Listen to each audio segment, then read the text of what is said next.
Здравствуйте, я Сонька Стельна, и я расскажу вам стих «Лиса и петух». Лиса поймала петуха и посадила в клетку.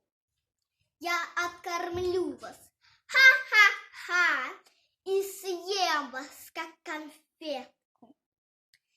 Ушла лисица, но в замок забыла сунуть ветку. Петух скорее из клетки скок и спрятался за клетку. Не видя в клетке петуха, лисица влезла